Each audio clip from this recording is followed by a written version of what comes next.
하나님 말씀은 사도행전 7장 20절에서 20장, 사도행전 20장 17절에서 35절입니다. 사도행전 20장 17절부터 35절입니다.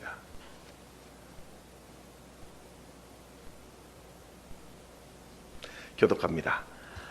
바울이 밀레도에서 사람을 에베소로 보내어 교회 장로들을 청하니 오매 그들에게 말하되 아시아에 들어온 첫날부터 지금까지 내가 항상 여러분 가운데서 어떻게 행하였는지를 여러분도 아는 바니 곧 모든 겸손과 눈물이며 유대인의 간계로 말미암아 당한 시험을 참고 주를 섬긴 것과 유익한 것은 무엇이든지 공중 앞에서나 각 집에서나 꺼리낌이 없이 여러분에게 전하여 가르치고 유대인과 헬라인들에게 하나님께 대한 회개와 우리 주 예수 그리스도께 대한 믿음을 증언한 것이라.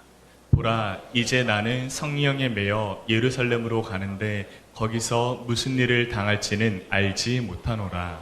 오직 성령이 각 성에서 내게 증언하여 결박과 환난이 나를 기다린다 하시나 내가 달려갈 길과 주 예수께 받은 사명 곧 하나님의 은혜의 복음을 증언하는 일을 마치려 하면은 나의 생명조차 조금도 귀한 것으로 여기지 아니하노라.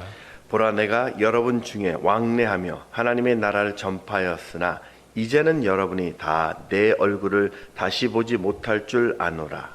그러므로 오늘 여러분에게 증언하거니와 모든 사람의 피에 대하여 내가 깨끗하니 이는 내가 꺼리지 않고 하나님의 뜻을 다 여러분에게 전하였습니다. 여러분은 자기를 위하여 또는 온 양떼를 위하여 삼가라. 성령이 그들 가운데 여러분을 감독자로 삼고 하나님이 자기 피로 사신 교회를 보살피게 하셨느니라. 내가 떠난 후에 사나운 이리가 여러분에게 들어와서 그 양떼를 아끼지 아니하며 또한 여러분 중에서도 제자들을 끌어 자기를 따르게 하려고 어그러진 말을 하는 사람들이 일어날 줄을 내가 아노라. 그러므로 여러분이 일깨어 내가 3년이나 밤낮 쉬지 않고 눈물로 각 사람을 훈계하던 것을 기억하라.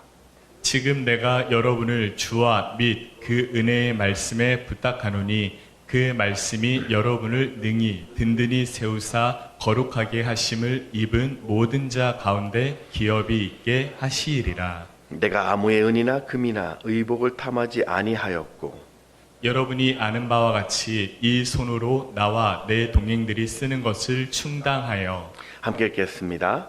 범사에 여러분에게 모본을 보여준 바와 같이 수고하여 약한 사람들을 돕고 또 주 예수께서 친히 말씀하신 바 주는 것이 받는 것보다 복이 있다 하심을 기억하여야 할지니라. 아멘. 네, 오늘 오신 여러분을 환영하고 또 축복합니다. 네, 덥죠? 이제 점점 더 더워진다고 합니다. 또 건강 잘 또 유의하시기 바랍니다. 여러분, 미국인들에게 최고의 스포츠라고 하면 미식 축구라고 한결같이 입을 모읍니다. 매년 2월 달이 되면 이 챔피언 그 결정전 이 슈퍼볼이 열릴 때면 거의 1억 명 이상이 시청을 하고 이 슈퍼볼의 그 30초 광고가 약 700만 불, 100억 원에 이른다고 합니다. 2007년 우승팀이 인디애나폴리스의 콜츠 팀이었는데 이 우승이 결정되자 감독과 선수들이 손을 잡고 경기장에서 기도하는 모습이 아주 압권이었습니다. 이 토니 덩기 감독님이 인터뷰에서 자신은 풋볼을 사랑하고 슈퍼볼 그 우승이 오랫동안 가져온 목표이지만 그것이 내 인생의 목적은 아니었다라고 말합니다. 자신의 인생의 목적은 하나님께 영광을 돌리는 것이고 우리는 세상적인 성공을 위해 부름받은 것이 아니라 신실하게 살도록 부름받았다라고 그 전국 생방송되는 모든 그 사람들 앞에 자신의 신앙을 고백합니다. 그러니까 자신에게 있어서 이 미식 축구는 인생의 중요한 부분이었지만 그건 단지 더 나은 가치를 위한 수단이었다고 고백하였습니다. 자, 그럼 더 나은 가치가 무엇이었을까요? 바로 하나님이었습니다. 사람은 무엇을 중심으로 사느냐에 따라서 네 종류로 나눌 수 있습니다. 이익을 중심으로 사는 사람, 편리함을 중심으로 사는 사람, 쾌락을 중심으로 또 사는 사람, 그리고 사명을 중심으로 사는 사람. 그럼 여러분은 지금 무엇을 가치를 들고 살고 계십니까? 무엇이 내 삶을 지금 강하게 이끌고 있습니까? 스위스의 사상가였던 이 칼 힐티는 인생의 최고의 날은 자신의 사명을 깨닫는 날이다 라고 말합니다. 내게 주신 이 사명을 알고 그 사명을 위해 오늘을 달리는 사람, 그가 지금 최고의 가치 있는 인생을 살고 있다는 말이죠. 오늘 바라기는 여러분이 그렇게 사명을 감당하는 최고의 인생을 여시기를 축복합니다. 자, 우리 옆에 계신 분들과 이렇게 한번 인사했으면 좋겠습니다. 하나님의 기쁨이 되십시오.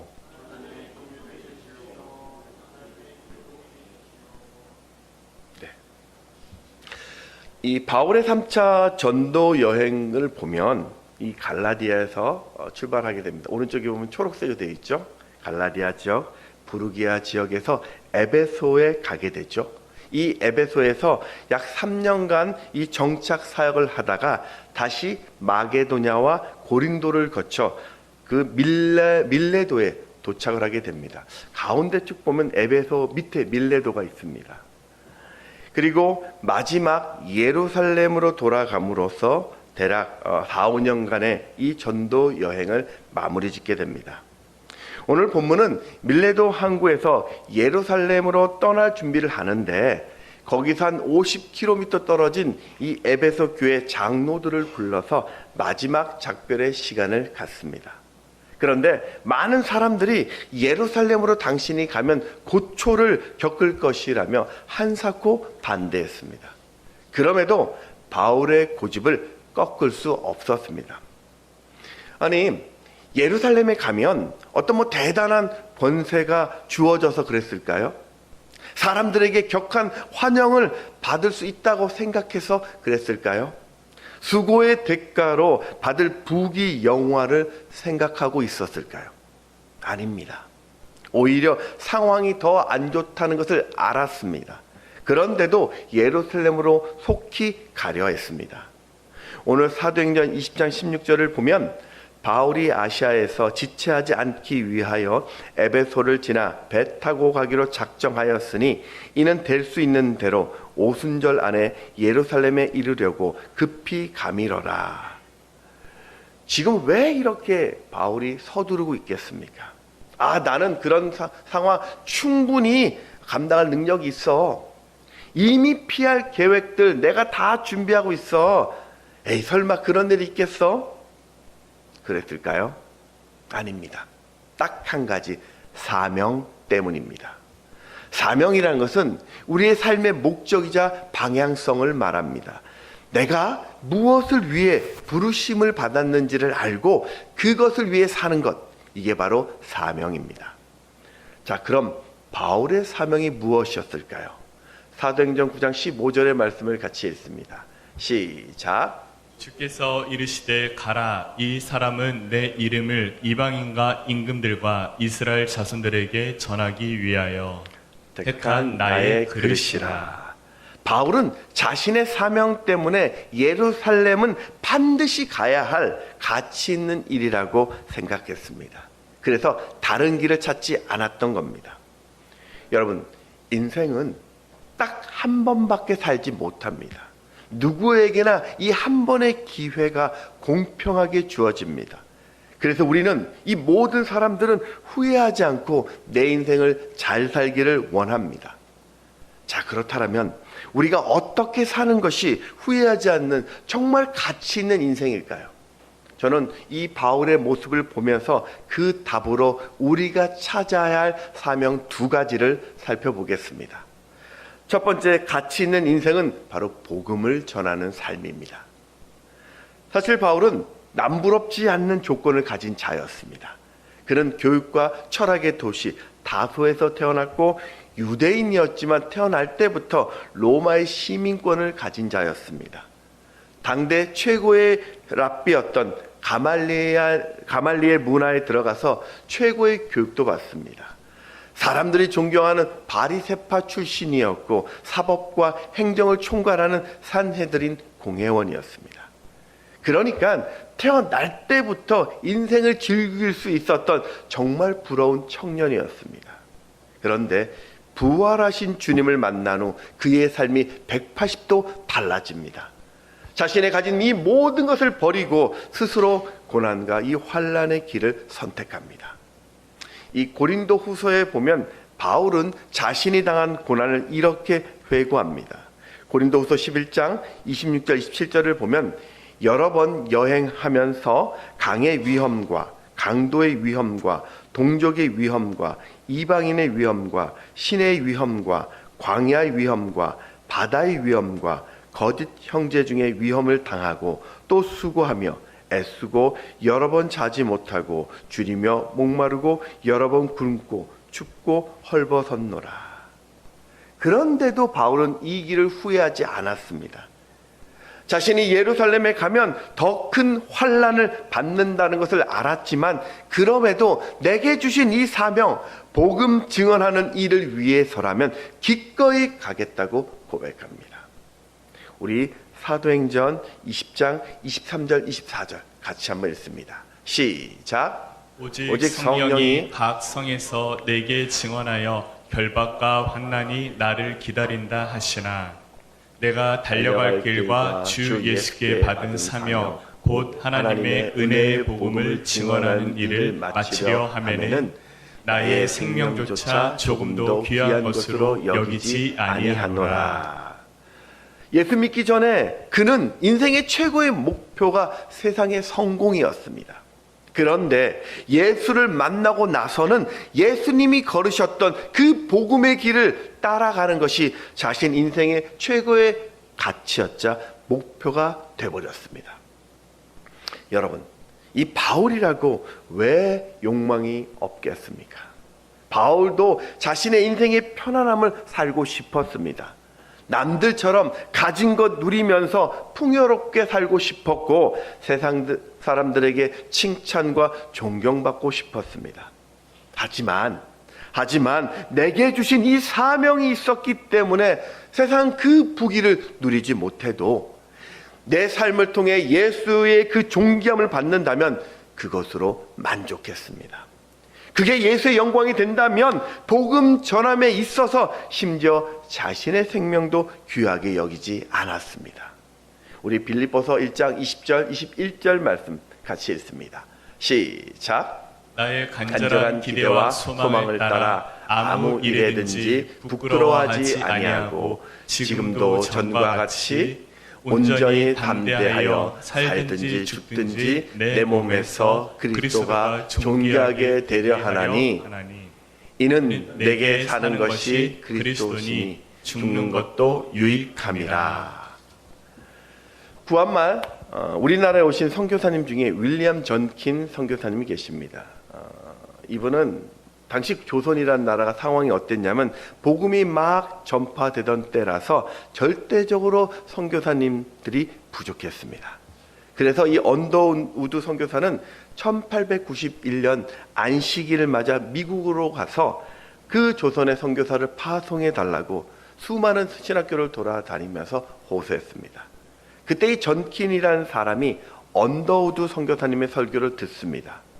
이 전킨 선교사는 판사의 아들로 태어나서 그 명문 워싱턴 대학교를 나왔습니다.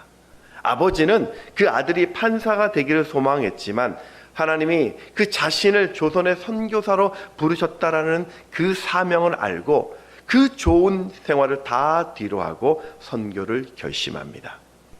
미국 남장로교 최초로 부부 선교사로 파송을 받은, 그래서 한국 이름이 전위렴이로 개명해서 1892년 11월 조선에 도착합니다. 10개월간 언어와 한국 문화를 공부한 후에 전라도 군산으로 가서 복음을 전하게 되었습니다. 시작이 참 어려웠습니다. 강물이 범람해서 냇물에 빠져 죽을 뻔했고 아궁이 가스 중독으로 쓰러졌고 모기나 빈대 때문에 시달리면서 정말 어렵게 그 선교의 문을 열었습니다. 그런데 2년 만에 2살 된 첫 아들이 풍토병으로 죽습니다. 선교사님은 그 아들의 죽음에 대해서 그 조선 선교의 미랄이었다라면서 굴하지 않았습니다.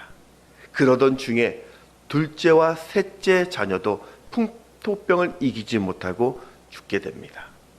사람들이 세 자녀를 잃은 이 전킨 이 선교사 부부를 안타까운 마음으로 위로했습니다. 그때 이 선교사님은 이것이 선교사의 영광이라면서 나는 그래도 한국을 떠나지 않을 것이라고 오히려 성도들을 위로하고 더 열정적으로 복음을 전했습니다. 정말 아무렇지 않았을까요? 한번 생각해 보십시오.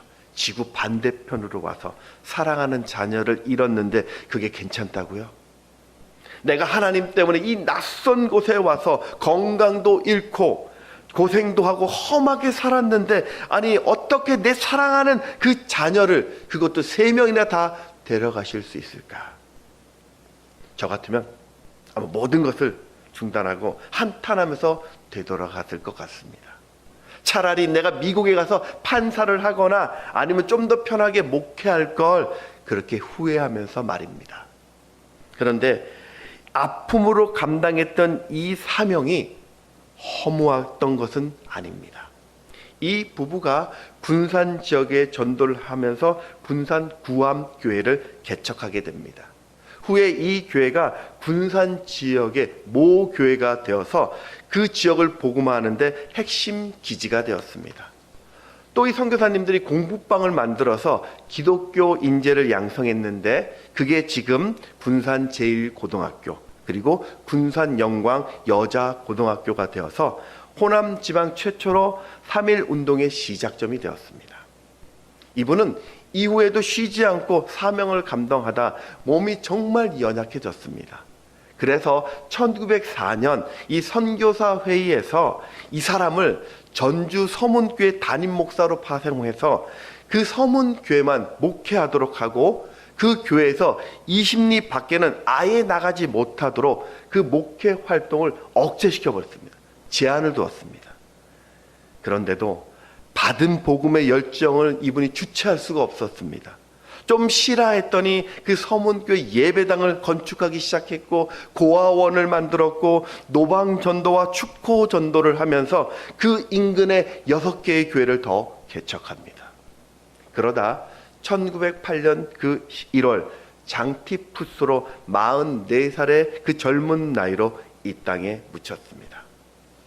이후 교회와 성도들이 이 전킨 선교사님을 좀 기념해서 기전이라는 이름, 기념한다. 전킨 선교사님을 기전한다 그런 뜻이래요. 그래서 그 학교를 세우는데 그게 전주에 있는 기전여중, 기전여고, 기전대학교입니다. 여러분, 복음의 사명은 참 위대합니다. 복음의 사명은 우리로 하여금 그리스도의 영광을 위해 살게 합니다. 이 복음의 사명은 내게 주어진 것이 없을지라도 그 길을 기쁘게 가게 합니다. 고난이 있어도 힘든 문제가 있어도 포기하지 않고 끝까지 이 길을 가는 이유, 복음이 천하보다 귀한 생명을 살릴 수 있는 유일한 길이었기 때문입니다. 예수를 믿어야만 죽음에서 부활하고 영원한 생명을 얻기 때문에 이 복음을 전하는 삶은 우리가 호흡을 멈추는 그날까지 감당해야 할 영원한 사명이 되는 것입니다. 우리 고린도전서 10장 31절의 말씀 같이 읽습니다. 시작. 그런즉 너희가 먹든지 마시든지 무엇을 하든지 다 하나님의 영광을 위하여 하라. 여러분, 하나님은 오늘 우리에게 예수님을 보내주셨습니다. 하나님은 우리에게 천국을 주셨습니다. 하나님은 우리에게 생명을 주셨습니다. 그러니 교회에서, 가정에서, 생업에서, 일터에서, 심지어는 여가를 즐기는 어느 곳이라도 내게 주신 이 복음의 영광을 위하여 사십시오. 사명에 따라 사는 인생은 하나님이 든든히 세워주십니다. 주의 사명을 이룰 때까지 어떤 상황이라도 하나님은 우리를 감당케 하실 것입니다. 오늘 32절의 말씀을 같이 읽습니다. 시작. 지금 내가 여러분을 주와 및 그 은혜의 말씀에 부탁하노니 그 말씀이 여러분을 능히 든든히 세우사 거룩하게 하심을 입은 모든 자 가운데 기업이 있게 하시리라. 아멘. 한 가지 더 부탁하고 싶은 것은 복음의 사명을, 그 사명을 미루지 마십시오. 내가 이렇게 살아왔고 이렇게 호흡한다는 것, 그건 지금 해야 할 일이 있다는 말입니다. 그래서 바울도 이 고난이 지나가면 그때 복음을 전하겠다, 그렇게 말하지 않았습니다. 지금 좀 바쁘니까 여유가 생기면 복음 전하겠다, 그렇게 말하지 않았습니다. 여러분, 오늘 우리에게 주어진 이 인생은 아쉽지만 너무나 짧습니다. 그 체코 프라하 광장에 가보면 1410년에 만들어진 천문 시계가 있습니다. 이 시계는 매 시간 정각마다 1분여의 짧은 시계 인형극이 그 시계탑 안에서 이루어져요. 수많은 관광객이 그것을 보려고 모입니다. 그런데 이 인형극에는 큰 의미가 담겨져 있습니다. 먼저 그 중앙탑 끝쪽에 보면 시계줄을 당기는 해골이 있어요. 그 인형은 인생의 죽음이 다가온다는 메시지입니다. 이 해골 옆에는 좌우로 거울을 들고 있는 인형, 돈을 들고 있는 인형, 악기를 들고 있는 인형이 있는데, 그것은 허영과 탐욕과 유흥을 상징하는데, 재밌는 것은 죽음을 상징하는 이 해골 인형이 종을 당길 때마다 그 인형들이 고개를 흔들면서 거절합니다. 이 시계탑 윗부분에는 12제자의 인형이 지나가는데 예수를 믿는 가치 있는 삶을 살라는 의미이고, 그 시계탑 맨 위에는 황금 닭이 우는데 베드로가 닭 울음소리를 듣고 회개했던 것처럼 지금 내가 올바른 방향으로 가고 있는지를 살피고 회개하라는 뜻입니다. 이 시계탑은 인형극을 보는 모든 사람들에게 내 삶이 곧 끝날 것이니까 인생을 낭비하지 말라는 강력한 메시지를 담고 있습니다. 오늘 그 영상을 잠깐 보겠습니다.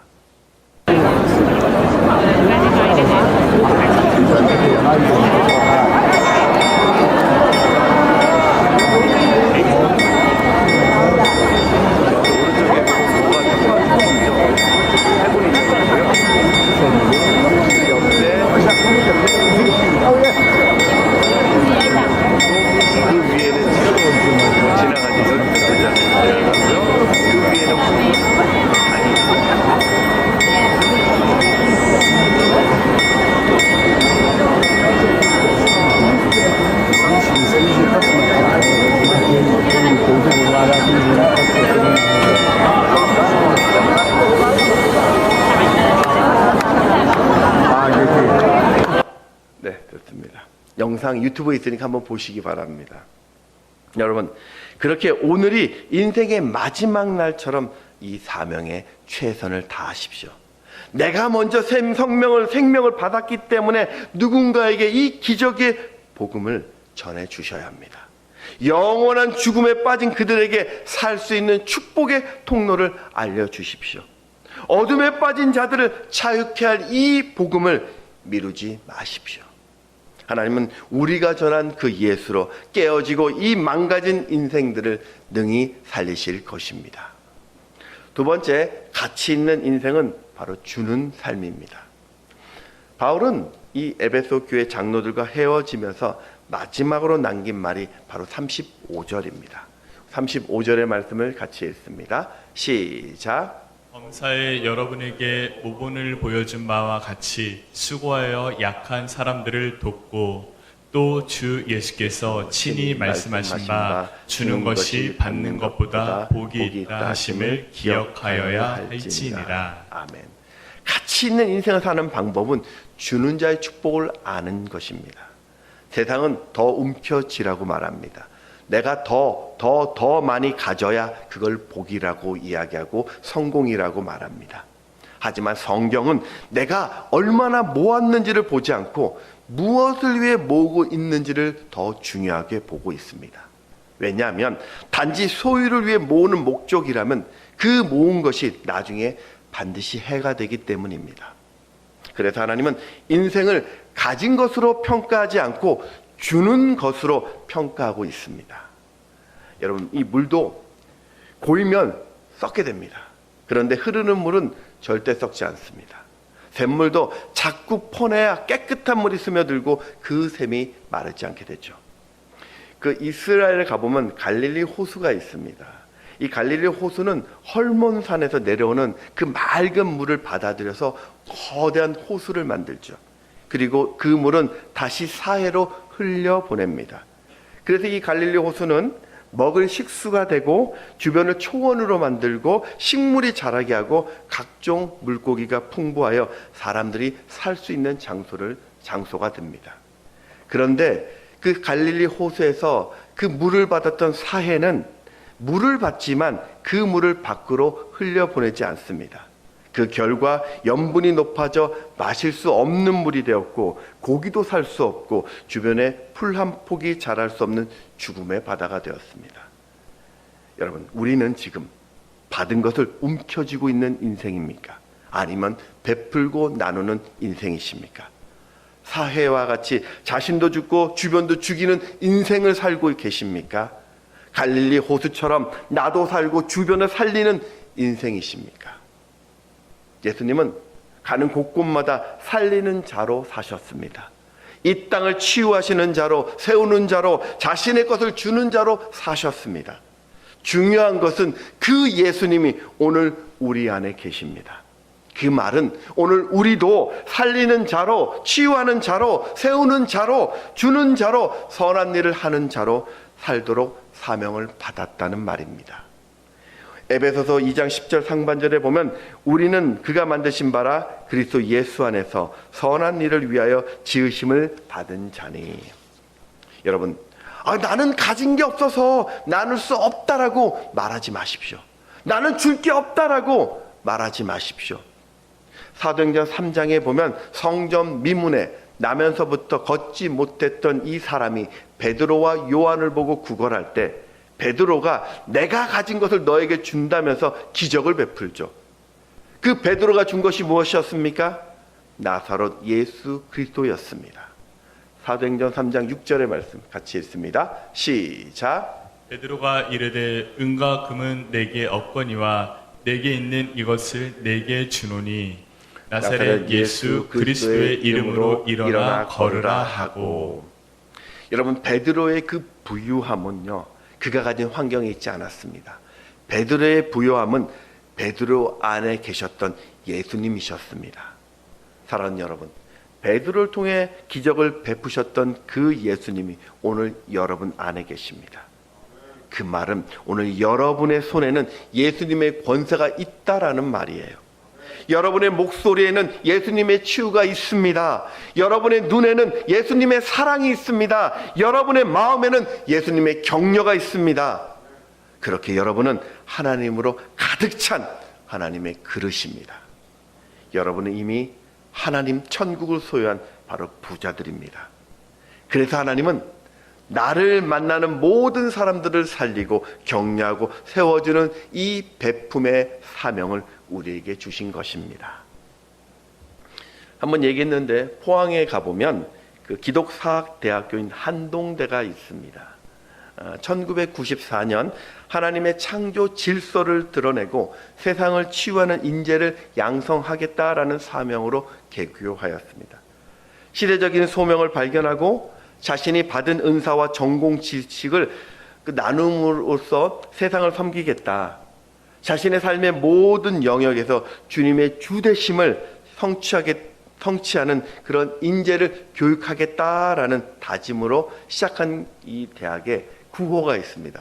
두 개의 구호가 있는데 하나는 세상을 변화시키자, 또 하나는 배워서 남주자입니다. 배워서 남주자. 그렇습니다. 나만을 위한 인생을 사는 것이 아니라 베푸는 인생을 통해서 변화를 이루는 것, 그게 인생의 진정한 가치입니다. 모세는 미디안 광야에서 양이나 치며 자신만을 위해 살았을 때는 하루하루 의미가 없는 삶이었습니다. 그런 그가 민족의 고통을 위해서 자신을 나누었을 때 출애굽이라는 위대한 사명을 감당하게 되었습니다. 에스더는 자신만을 위해 살았을 때는 호의호식하는 평범한 왕비였습니다. 그런데 이스라엘 멸망의 위기 앞에서 자신의 목숨을 걸었더니 이스라엘 구원이라는 하나님의 위대한 사명을 이룹니다. 예수님의 어머니 마리아는 결혼을 앞둔 무명의 한 평범한 여인이었습니다. 그런데 천사를 통해 예수님의 수태 고지를 들었을 때 처녀가 임신하는 것이 알려지면 자신이 가늠한 여인이 되어 죽을 수 있었지만 그럼에도 자신을 드림으로써 이 땅에 메시아 예수가 탄생하는 위대한 사명을 이루었습니다. 여러분, 그러니 받는 인생이 아니라 주는 인생으로 사십시오. 우리 베드로 전서 4장 9절 10절 같이 읽습니다. 시작. 서로 대접하기를 원망 없이 하고 각각 은사를 받은 대로 하나님의 여러 가지 은혜를 맡은 선한 청지기 같이 서로 봉사하라. 사랑하는 여러분, 사랑 받으려 하지 말고 사랑하는 자로 사십시오. 선물 받으려 하지 마시고 선물 주는 자로 사십시오. 칭찬을 받으려 하지 마시고 칭찬해 주는 사람이 되십시오. 타인을 비판하지 말고 타인을 용서하는 자로 사십시오. 하나님은 베풀기 좋아하는 여러분을 기억하십니다. 우리의 나눔을 기억하십니다. 그리고 흔들어 넘치도록 다시 채워주십니다.